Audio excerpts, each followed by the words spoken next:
Hey customizers, welcome to the next adventure at Talking Hands Customs. To all my subscribers, thank you very much. And if you're joining us for the first time, welcome to the workbench. We are going to be starting with some scratch building for this project.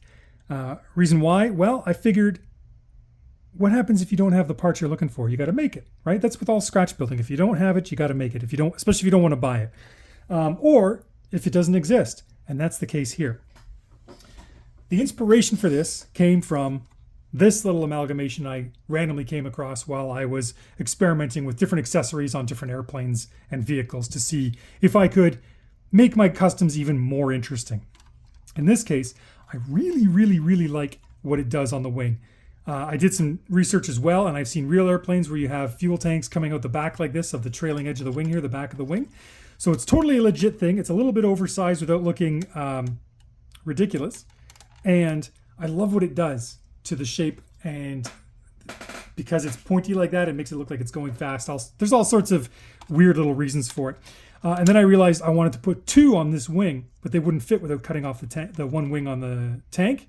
And by the time I cut both wings off, it's like, why even bother destroying a perfectly good Conquest X30 tank when you could make it yourself? And then, of course, things spiraled out of control from there as I came up with the following idea. What if this Firebat was armed with spray tanks, almost like you would see on a crop duster airplane? I saw it in a book once about the Cold War where there was a helicopter with spray tanks on it. And I was like, oh, that would be perfect for Eco Warrior's Toxic Cobra. And we could call it the Vapour Bat. Oh, it's going to be good. We'll get to the colors and everything else aside. That's going to be pretty straightforward stuff, but I needed to make the tanks. So what I've done is through some experimentation, I've come up with a relatively simple plan to make what I want to make. And here's one of those parts in progress right now. So it's going to take a little bit of verbiage here because I came up with the idea as I was going and breaking down the steps as I went. But I think the first thing we need to talk about is the styles of pylons on G.I. Joe vehicles. And the pylons are what these accessories attach to, okay?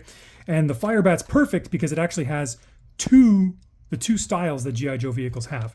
So you have what I call the tab style and then the dog bone style, okay? And I'll show you what those look like. So the dog bone style is essentially, if it's on the vehicle, it's two poles connected by a tab, okay? The tab style is exactly that, just a tab. So depending on, this one would work in this one wouldn't necessarily, well, it won't work in that one, okay? So they're not 100% interchangeable, depends on what you're doing. In this case, the Conquest X30 has the dog bone style slot on it, and it will fit on the tab of the wing of the Firebat. In this case, we're a little lucky in that it will almost fit on this one here, in which case you would just have to enlarge these holes a bit and it'll fit on there just fine. But not all these pylons are the same size, either on the accessories or on the vehicles themselves.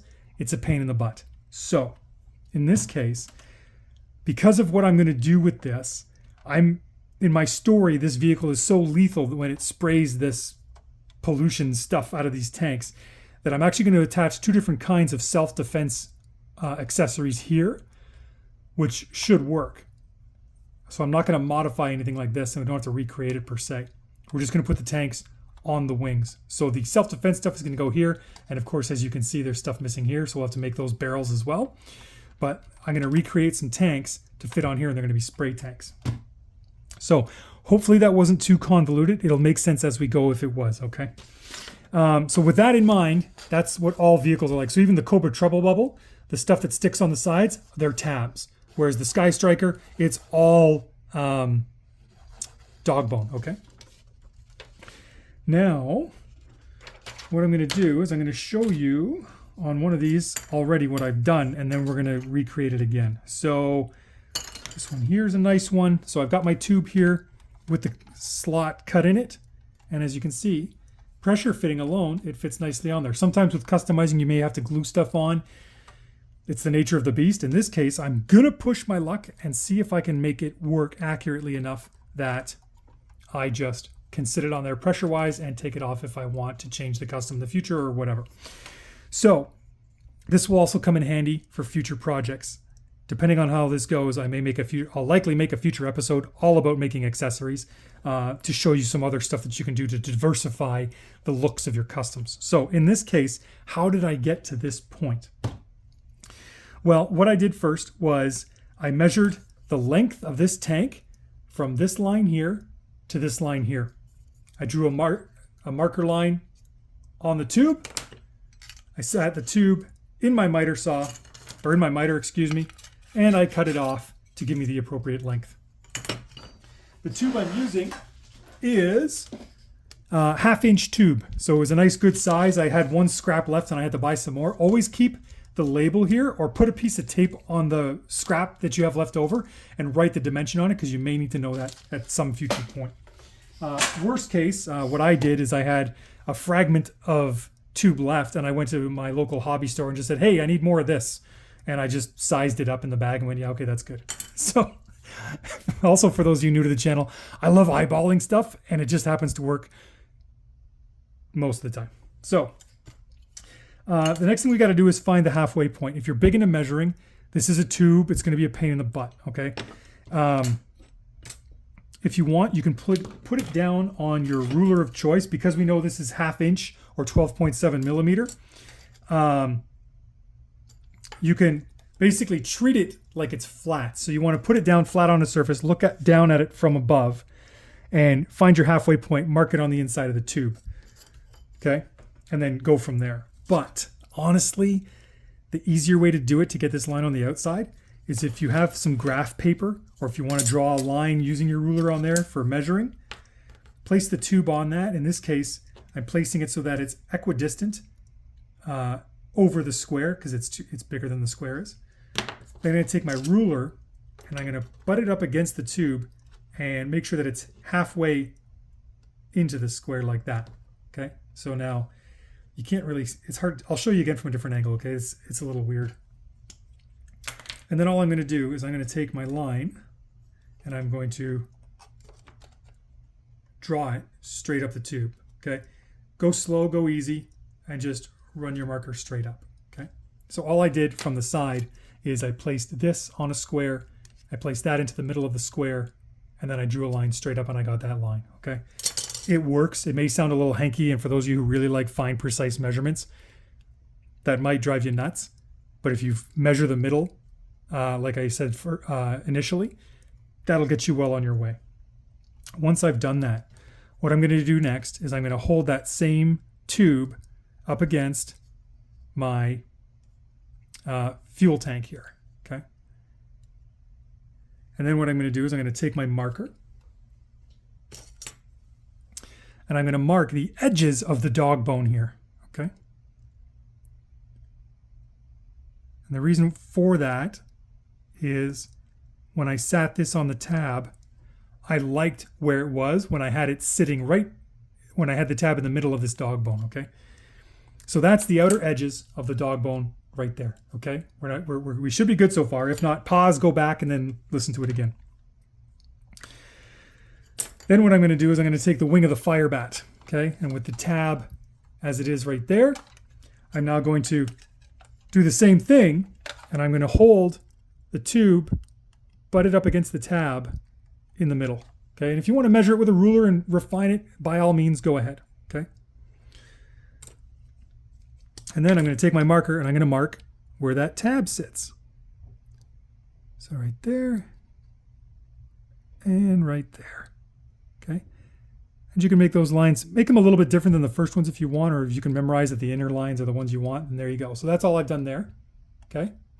And the good part about this tab in particular is that because it's got this little shelf in here, as long as I cut my hole relatively accurately, then that tube will sit flush on there because of the shelf on either side of the tab. If that makes sense, okay? It will later. So now I've got my orientation markings on my line, okay? Let's just close this up here because we've used a lot of tools already. Let's get rid of this.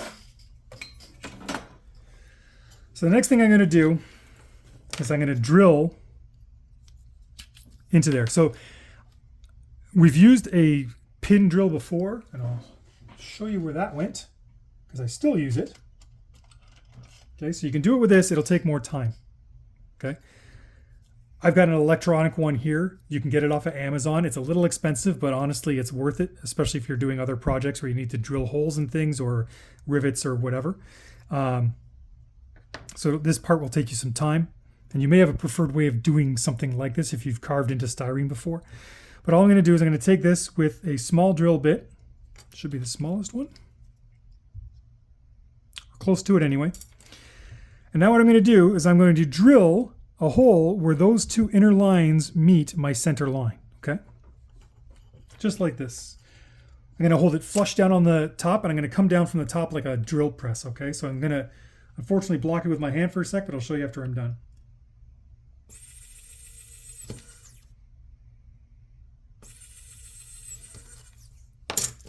Okay, so now, maybe a little hard to pick out, but I've got two holes in there now. So those are centered on the hole, on the where they're where I want them on the tube. Now what I'm going to do is I'm going to put a new hole down that line until I get to the other hole. So I'm going to fill this line here with holes, if that makes any sense. Okay, what we're doing is we're cutting away the plastic for the slot. Okay.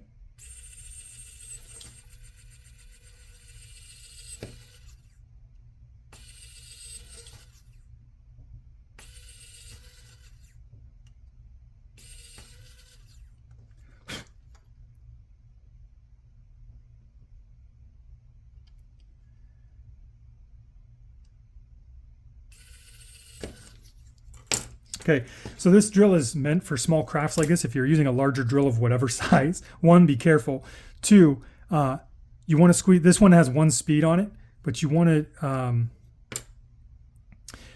if you're using a regular drill, you want to start slow so that the bit's barely turning to know that it'll give you some bite first and then work your way through. It's better to go too slow than it is too fast because you don't want to mess this up any more than you might have to. Okay, so now what I've done is I've created a line of holes on that tube. Then I'm going to connect them all with my X-Acto knife. And all I'm doing is working the knife through so that if there's any lines between, any remaining plastic between my holes, then it's getting cut through. Okay. And now what I'm going to do is I'm going to gently just take the tip of the knife and I'm going to carve some more space out of there. Okay. Just working very slow. It's better to take too little than not it, or yeah, too little than too much. There we go. And be very, very careful with this. Me cutting towards myself is a bad habit. Try not to.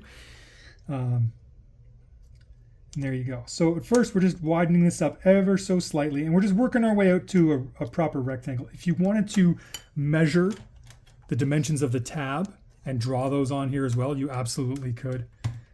This is, quite honestly, a haphazard way of doing it, but it works for me. So use what works for you. Okay. Some people honestly get flustered from trying to get too many fine measurements, and some people are super big into highly detailed plans and they go from there. And both meet with success. You know, it's your style. So there, as you can see, I've widened that up already. So now we're starting to look like a rectangle. And all I'm going to do after that first initial set is I'm just going to test it and see if we're there yet. The answer is no. But that's to show you that we just go a little bit first, then we test. A little bit more, then we test. So we're going to do this a couple more times here. And this is the thing. Once you get the hang of it and you come up with your own system, like just go with it. And mine is this. And like I said, I make a comment about it on the channel because I know some people are like, oh, why don't you just do this? And for me, this is just my style. That's all there is to it. Everybody has their own style.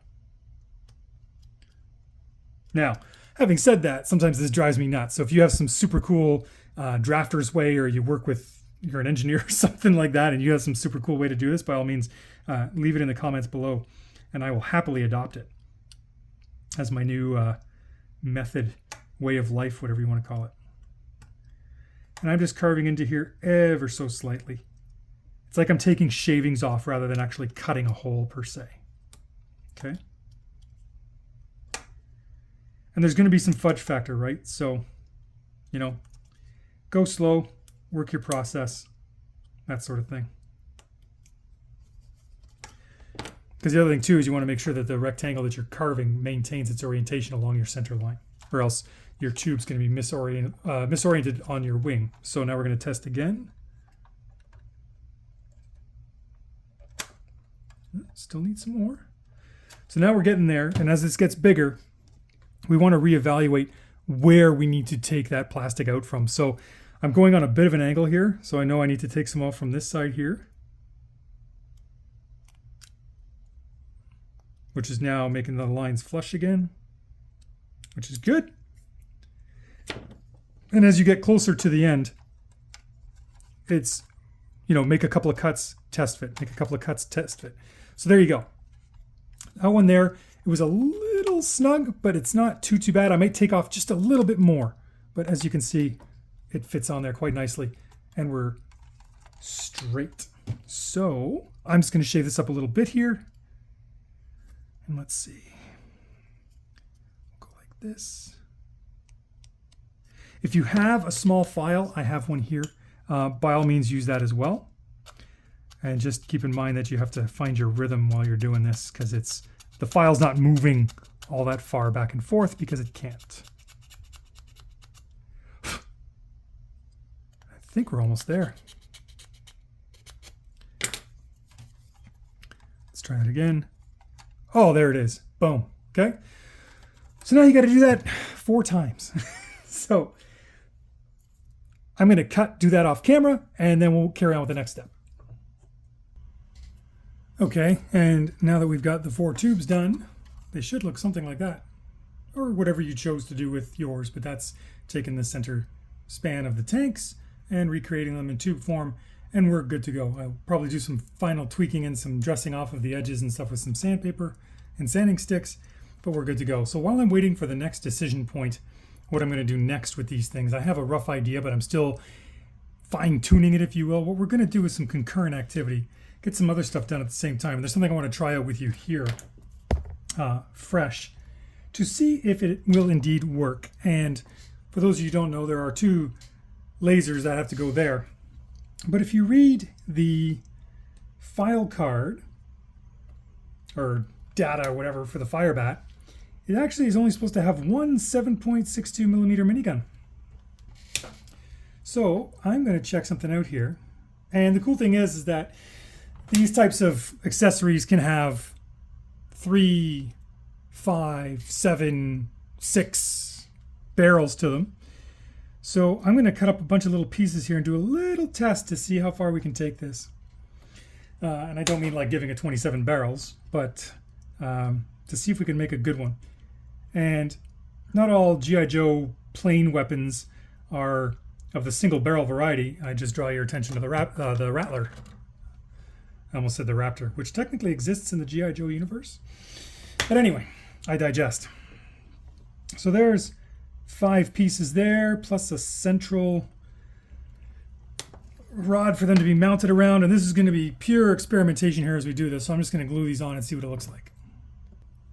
Okay, and there we go.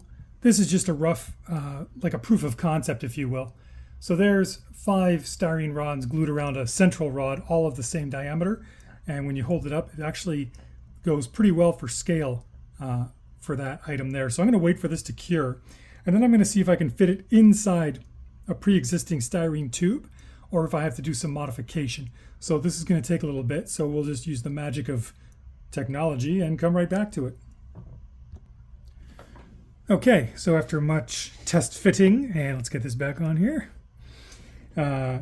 planning and ideaing, we have what's coming along to be the finished project. So there's a few things at work here.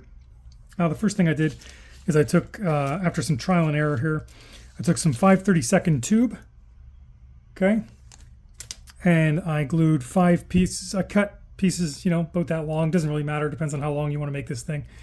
And I'm about to tell you what this thing's going to be. And glued some smaller rod to it. I forget the diameter of it, and I don't have any more of it. But you can see there's no holes in the ends, and that's fine because we're not going to need any at this scale, really.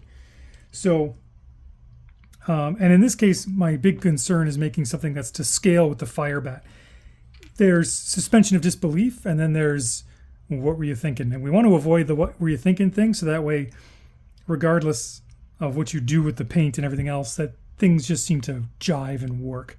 And that's really about balance, like everything else, even color balance, and in this case, the physical balance required to do this sort of thing. So what I'm just going to do here is sort out my bits. And then I also cut some 11/32 tube, 2 pieces here. And I've said it before, and I'll say it again, is you want to have a bin of parts. And these are actually small caps from diabetes needles or something. So I've had people collect these for me, pen caps, everything else. You know, put them in a bag, put them in a little box, and you'd be surprised what you're going to use them for. And I'm going to use some of them for this very project. Actually, a bunch of them. So what we're going to do here, if you haven't figured it out already, is I'm making a Gatling gun. So the stats card, if you will, for the Firebat says it actually has one 7.62 millimeter Gatling gun, even though on the toy you get 2 laser pew-pew things. So I'm actually going to make the Gatling gun, and then I'm going to borrow an idea from another real-world aircraft. You may or may not have heard of it. It's called the Harrier, the Aviate Harrier. Both the A, the B, and then I checked, and there's a C, and then there's a Sea Harrier, like ocean, sea. Anyways, they put gun pods on the bottom, and it was 2 pods. One pod was the gun, and the other pod was the ammunition barrel, or drum or whatever, and they would feed across each other. So you had the gun in one pod, the ammunition over here, and it fed across into the next pod. So we're going to do a version of that with a little bit of suspension of disbelief. And essentially what that boils down to is I'm going to make the Gatling gun for the one side, and then this little pod thing here for the other, to make it look like a weapon system and be very evocative of that. So this has had a chance to set quite nicely. I love that spacing. It looks like a legit Gatling gun. So now what I'm going to do is I'm just going to clean up this one little piece of tube here, and they have a retaining ring close to the end. And then the other longer piece will be the base of the actual Gatling gun itself. So I wanted you to see this come together. And honestly, there was nothing magical about this. This was just me fiddling around with different tubes and parts and seeing what would work where, and knowing what I wanted to go for. A good reference for the Gatling gun, you can look at the A10, or really look at the one that they use in Terminator 2. You know, the scene with the building and he kicks the desk through the window. Look at that, because he holds it up quite nicely. But you get essentially like an electric drive motor. The barrels come out of that, and there's, you know, other gun bits there. But then you get another ring, and then the last bit of the barrel sticks out, and that's what you're going for. So I put the rod in the middle to keep the barrels spaced. I don't pretend to be an expert on it. I just got to make something that looks like it, right? So I'm just going to clean this up a little bit here with my X-Acto knife, and I'm just running it along lightly along the inside here, just to get rid of any burrs and stuff from the sawing process. Being careful to not take my fingers away in the process. And we'll do the same thing with the big one here. Because then what I'm going to do is I'm going to find out a way to make it, like, to finish it off. The good thing about G.I. Joe is that they're not worried about, you know, they want it to look good and to make sense, but they're not worried about necessarily aerodynamics or anything like that. I'm going to pay a little bit of attention to that, I think. But at the end of the day, it's almost like you give permission to do what works. And it doesn't have to be an exact recreation of the real thing. So, yeah, that's the freedom you really need to do this sort of thing. I think that's okay. It's a little rough on the outside, so I'll give it a few swipes with my sanding stick. And I'm just cleaning up the outside edges of it, taking off all those little burrs. This is the exciting part. So what I'll say while I'm doing this here, just to fill some time, is that honestly, if you wanted to, like, what makes this good is that you spend a little bit of money on some shapes like tubes and rods and bricks and squares or whatever. And as long as you have those shapes and you pick good ones that can interlock, like telescope into each other and everything to make gun barrels, you can fix darn near anything. You can create your own accessories for your vehicles, modify, etc., etc., etc. There is another solution, however. a little bit of work up to that solution is the Sky Striker toy is actually the same length and size, whatever you want to call it, not the same scale because the G.I. Joe figure is too big, but it's the same size as a 1/32nd scale F-14 Tomcat. And 1/32nd is the larger of the airplane model scales available. So what I found is that I've built a couple of 1/32nd scale models, but you can actually get sets of aircraft ordnance in 1/32nd scale. So you don't have to buy a model airplane and get rid of the plane and just keep the stuff that comes with it. You can actually buy a whole box of the stuff that comes with it, all those accessories. And they actually scale quite nicely. And you'd be surprised how many G.I. Joe accessories you see that are based off of or exact copies of real world accessories. So just a food for thought, let's say, and we'll definitely dive into that a little bit more in a future episode. So the fit is darn near perfect. There's the tiniest air gap. So what I'm going to do is I'm going to cut this off and we're going to put this together here. And I want to do this with you so you can see. Because like I said, the other part of the custom, while the color selection is important and everything else, you've seen that enough times that the focus of this episode really is making this style of accessory. And it won't be the last episode because there's so much we can make, and we'll do a deep dive into it together, and I'll show you exactly what I mean. And for those of you who already know, hey, that's super great. Then you can leave your tips and tricks down in the comments below.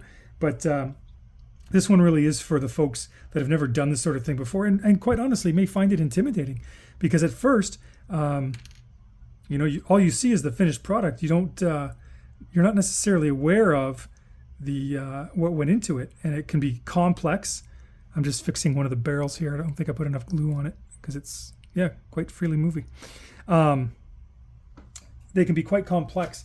And if you're kind of dazzled by how complex it is, it'll be more difficult for you to break it down into simple shapes. And honestly, even with my model building experience and the amount of customs I've done, it still happens every once in a while. And the thing is just to take a deep breath, step back and look at this shape and see what you can make of it. So in this case, a Gatling gun is a bunch of rods with a couple of tubes. And I'll show you exactly what I mean right now. So what I'm going to do is I'm going to put some, and I'm going to a bunch of glues here. So for those of you first time here, I use Tamiya extra thin cement when I'm doing plastic on plastic. If I can float in there, it's like water. So I can hold two pieces together and just touch it to it, and the capillary action will actually draw the glue along the seam. It's pretty cool. And then for other things, I have other glues, super glue, this thick stuff here. It's all Tamiya. It's all designed for models and stuff like that. Super glue is your friend as well. So all I did is I brushed some glue right around the edges of the barrels there, in line with the central rod. And I'm just going to float that onto there because it is quite literally floating there. So what I'm going to do is let that glue work its magic and leave that quite separate. But what I'll have to go in is probably add a little bit more and touch it up and make sure it stays exactly where I want it. And then I'm going to flush up the ends of the barrels here. But as you can see right now, there's the end of the Gatling gun right there. And all that was a couple of rods and a piece of tube. So I'm going to jump off camera again and let this all set up, and then I'll show you the finished product. All right, so after much cutting and gluing and setting and twisting and shaking, we now have our Gatling gun here in its sleeve, and we have the ammo drum. And these will look like so. Doesn't matter which side you put them on. I might put mine on this side, and I'll tell you why after. But you'll have your two things there, ammo drum, etc. Now you may want to use a different shape for this. I'm trying to do this as minimalistically as possible to show you that you can use regular stuff you find around your house or somebody else's house, hopefully somebody you know, to make your projects come alive. So we do have a nice looking Gatling gun there, and we have the ammo drum there. You could add something in between there. I still might. I don't know yet. If I do, you'll be the first to know. So let's carry on with the rest of the project. And you can actually use this same design for other things, and we'll talk about that in a later episode. So now we have to bring our attention back to our spray tanks. And while I was working on the forward accessories here, I was hemming and hawing about how I was going to pull this off, because you want it to look believable, but you also want it to be simple in design. Some G.I. Joe stuff is rather complex with its greeblies, all the little wires and cables and stuff. But we're not quite there yet. And quite honestly, I don't want to over busy these because the tank that I got the inspiration from, it's so simple. There's nothing to it except for 2 fins. There's no real detail to it, minus the engraved lines here and here. And this one's for the cap to come off. And I love the simplicity of that. And quite honestly, it's easier. You could take the time and bend staples and wire and all sorts of things to make something complex. But if you can sell it simply, why not do that? So here's what I've come up with so far. Now, on the same grid, if you're using graph paper or whatever, you're going to take the same rod that you used as the central spar for your Gatling gun, and you're going to take lengths of that are, oh goodness, 3 squares long, okay? And you're going to cut them. And then what you're going to do is with holding that rod in the same place, your 3 square long length, you're going to angle your X-Acto knife down 1/2 square. So the center, basically you're going to cut it in half, take a square and cut it in half diagonally, like that. And that's going to give you a shape that looks like this. And you're going to make 8 of those. So let's do that right now. Find the center line on the bottom of the tanks at the rear here, which I've already done across all 4 tanks. And then on either side of that center line, measure 2 millimeters out either side of center line and mark that off as well. Because that is going to be the landmark for putting these little pipes on.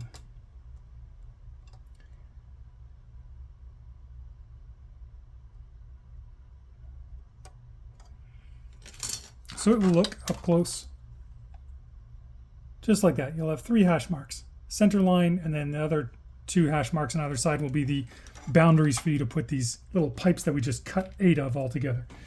So a couple more seconds here. We'll get that out of the way.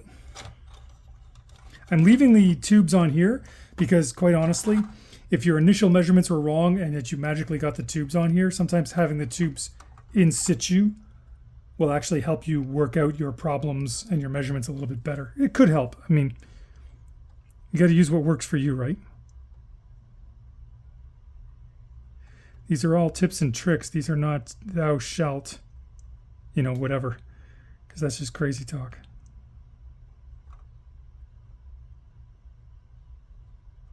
Ooh, a little off, but we're good. Okay. And there we go. And you should have 8 of these shapes here, okay? And the trick to this one is using your thicker glue. You don't want to necessarily use your super thin glue, depending on how you want to attach these. But what I like with my thicker glues is that it gets you a little bit more time and it fills gaps just that little bit better. So I'm going to be careful and do this on this particular fire bat. But all you're going to do is you're going to take some glue and you're going to brush it up the bottom of the pipe. And you could brush it onto the tube itself too if you wanted to. And then you're going to very carefully just place it onto the tube. And this glue isn't super fast drying like super glue is, so you have some working time with it. And I'm going to make sure it's flush with the back of the pod because I'm going to add something else to that after. And if you want to draw your center line all the way up, go ahead. I'm admittedly a little sloppy with some of that stuff. And I'll show you here too. I'm just going to run some glue right up there. And you want to be careful if you do it like this because it can get a little messy. And we'll just put that one right there.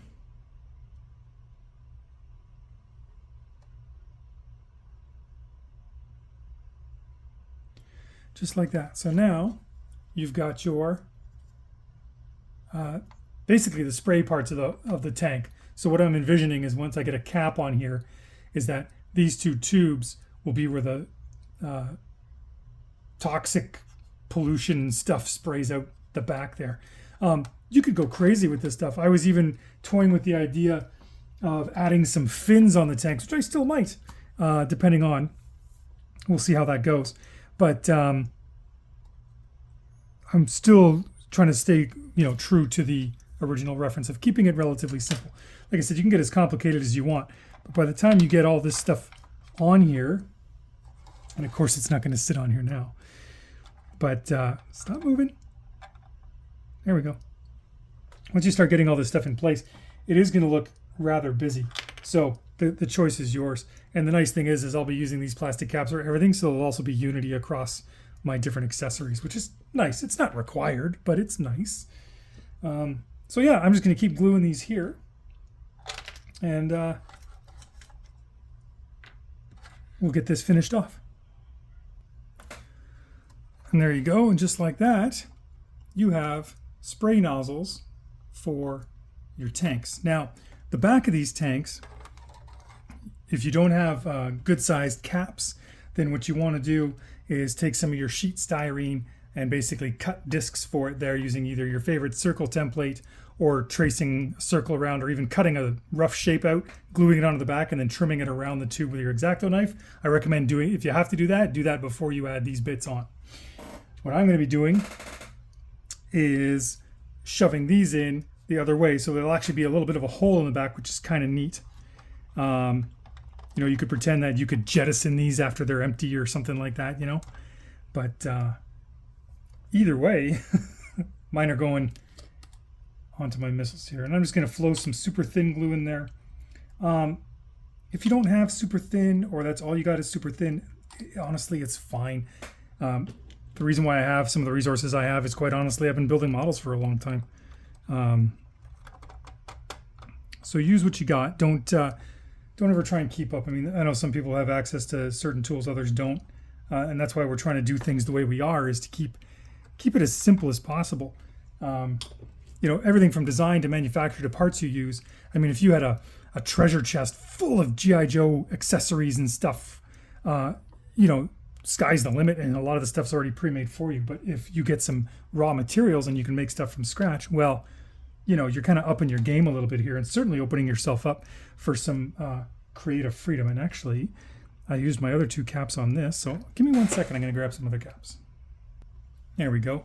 And the big thing for this too, I guess, the takeaway is, aside from being creative and using your imagination when it comes to building these things, is that if you're not into doing something like that, then use your imagination about where you can find some place to find this kind of stuff, or have someone build it for you.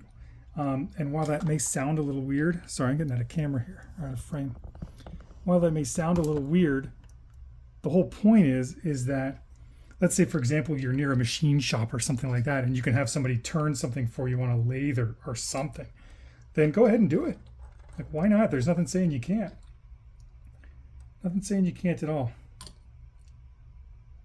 And again, 3D printing as well. Maybe you have a neighbor who can 3D print something for you, or people online, whatever, right? It's a large, small world now. So, okay, so now I've got my caps in the back. Now we got to put them on the front. And this is going to be relatively straightforward. I'm going to use my thicker glue for this, because now they're just going to be sitting on there. The other thing I'm going to do too is I roughed up the tips of these. I smoothed them out, dressed them off a little bit. I'm going to rough up the caps a little bit so that they the glue has something to bite onto. It's not necessarily required. If you're using super thin super glue, you don't do what you want. And in this case, you didn't have to do it for the rear caps because there's actually a good friction fit there. I just wanted to glue them in there to keep them in there. I don't really have any intent of removing them anytime soon. So, and then we're just going to run some glue right along the edges here. We'll just do 2 at a time. And set them right on top. Just like that. Another reason to keep the pods on the aircraft itself. If you don't have this option, then just make sure you set something up where the tube can stay perfectly vertical, if it needs to. Nothing too crazy, nothing too fancy. There we go. So if you're following along, hopefully you found a lot of the same diameter stuff. And if you happen to watch this video and decide to go out and buy a package of aircraft accessories, I promise you won't be disappointed. Just keep in mind that you might only have 2 of a thing in a package. So, there's pros and cons to everything we do. And you might need to buy maybe even more than one of those boxes of aircraft accessories. from the store, and that's actually revealed a little bit of a problem there. I'm going to take that cap off. That one needs to be redressed a bit. So I'm just going to fix that. In the meantime, I'm just looking at my caps here and making sure everything is sitting where it should be. And for those of you who might be saying, well, it's a square tip, that doesn't make any sense. If you go into your favorite search engine and type MK.77, and maybe with Harrier or Skyhawk, one word in it, it'll take you to a very interesting thing, and you'll see that this works. Just for the naysayers out there, in case there are any. But there we go. So while that's setting up, I'm just looking at the different angles and making sure that it's true from all the different angles here. And even this one seems to be a little tiny bit off. So what I'm going to do is I'm going to take that one off too, and I'm going to redress that one. In fact, I can do these two by pulling them off the plane right away. And if you find that happens, you know, don't worry about it. Just do what I'm doing right now. Pull the piece off, fix it, carry on. It's not a big deal. There we go. So yeah, I'm just going to dress that up, and we'll get these on. We'll let them cure, and then we'll carry on with the next steps.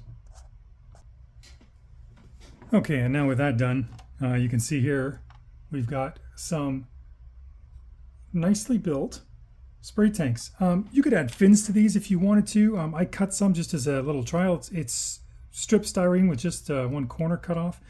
And depending on, you know, you could put them on the inside, put them as little canards up front. I may still do that. I don't know yet. But I like this design, and like those Mark 77s I had you just look up, or encouraged you to look up, I should say. You know, when these were done spraying, then the fire bat pilot or the vapor bat pilot could just release them, and they would just tumble away like used fuel tanks type of things. So I like how that works. Now for the other accessories, not the ones that we're still scratch building here, but for in here for self-defense, I figured this vehicle would be so dangerous to G.I. Joe that it would be a high value target or whatever. So I may just take these modern Sky Striker missiles that fit onto those pegs quite nicely and just use those as self-defense. I don't want to have anything long in here too, because it'll fill up the space a little artificially, I think. And I want to have the attention drawn, aside from the fact that it's different. It's not a traditional firebat weapon that'll draw your attention. That's a bit of a given. But in this case, because we've made these funky new accessories here, that will keep your eye out. And that was the big thing. So you can see what I was talking about earlier, the way that it looks with the oversized bits on the wings there. And it works because they're not overly thick. They're just longer than you might expect them to be. And of course, we're going to get those all one color again. It may be slightly jarring, again, if this is your first time with the channel, that when you're making these things from scratch, if they're made out of different materials, in this case, white and clear plastic, it may be difficult. Or you might have that phase where you're like, oh, I don't know, does that look good? Just get some primer on it so it's all one color, and then you can readjust or try again from there, whatever you wish.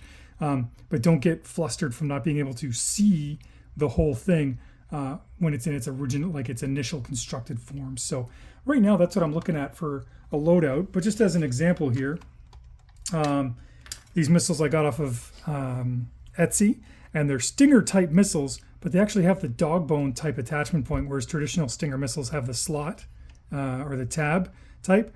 And they actually sit on here. There we go. Quite nicely. At least they did. Of course, now it's not going to work because everybody's watching. But there we go. So these missiles also work on there, and that looks quite striking as well. But given the color they're going to be, I'm not too worried about making it red like a regular Stinger missile anyway. But all that to say is, I mean, you could go asymmetric loadout too if you wanted to. But the original toys didn't really do that, and we're trying to stay close to that original toy look. And here's even the another missile from the Sky Striker, the 50th anniversary version, and that works pretty nicely too. It's oversized, but it certainly doesn't. It almost blends in rather well with the other. Let me get a better angle here for you. There you go. It blends in rather well with the other armaments, so we could use that as well. We'll see what happens.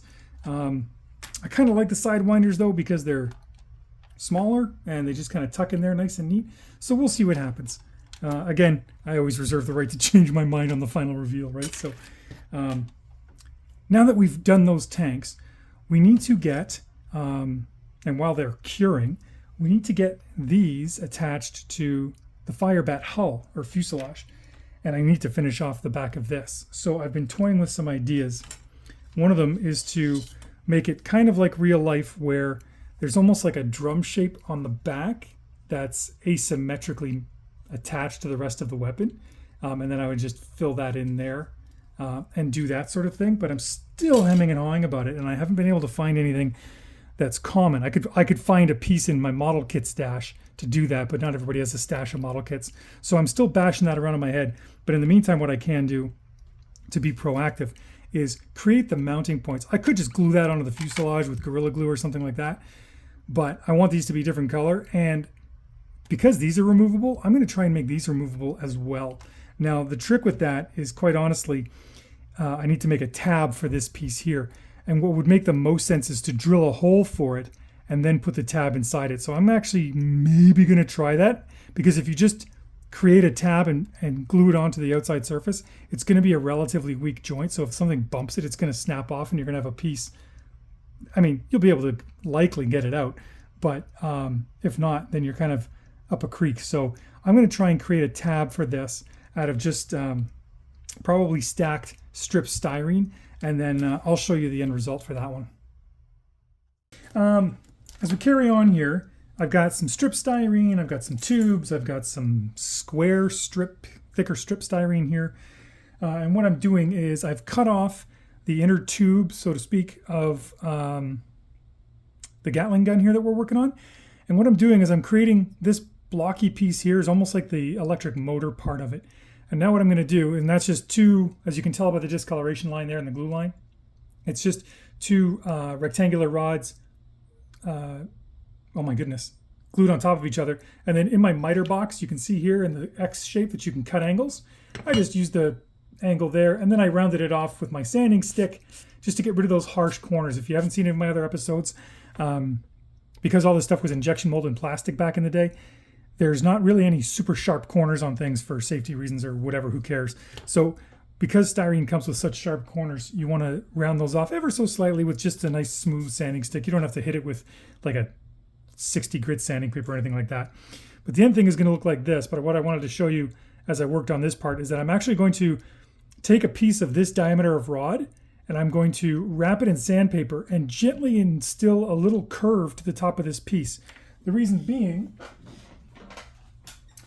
is that once it goes onto the hull, I don't want it to look like it's just sitting there. There's a curve to the hull, so I want it to sit a little bit more flush with the hull and look a little bit more purposeful.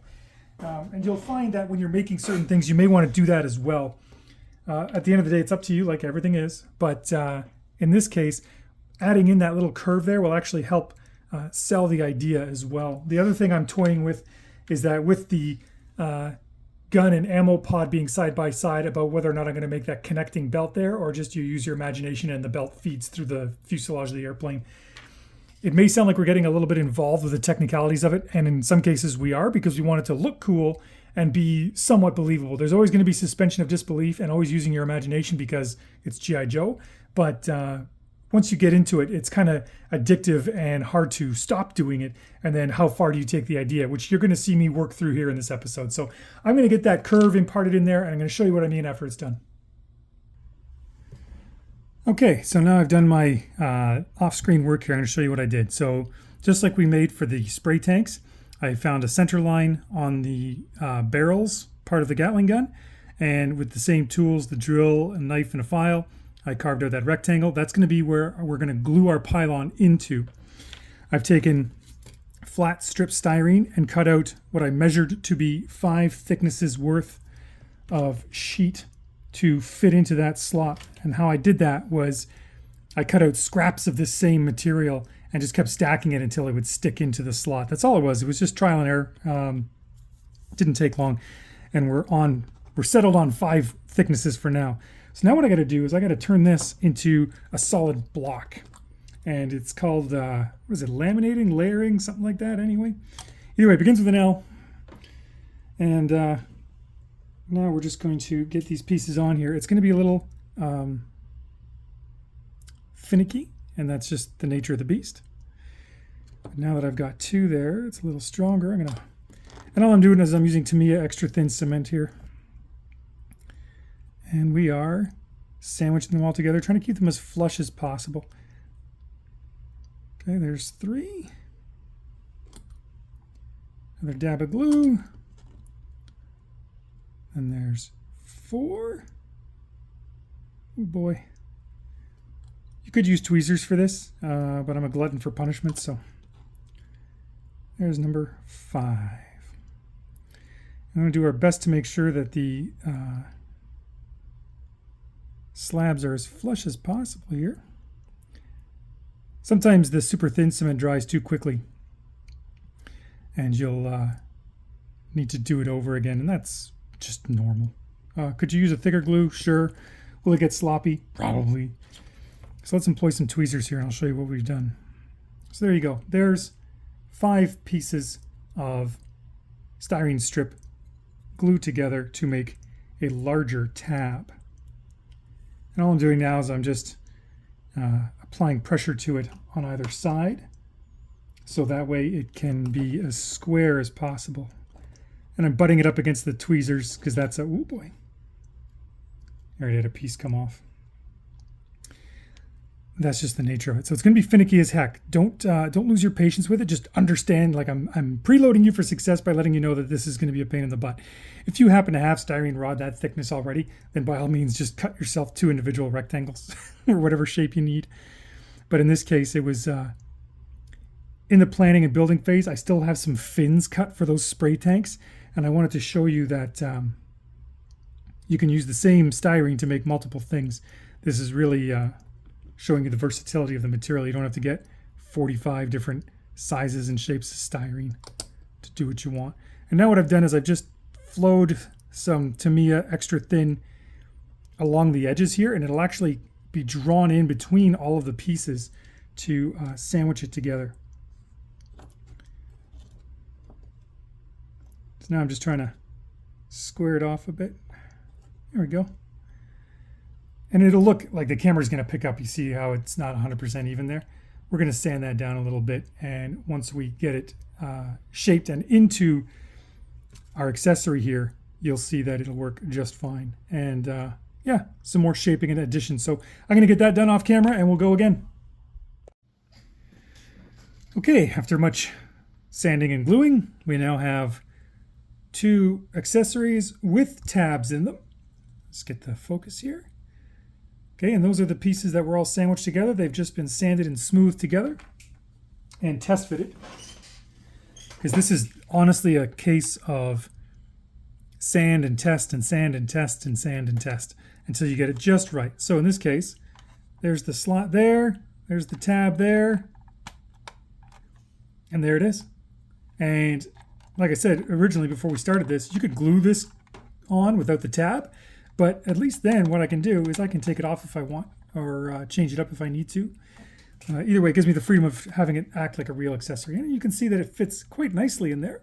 And you'll notice I left this back piece off. This will be kind of like the fairing or the attachment point or whatever, the motor, if you will.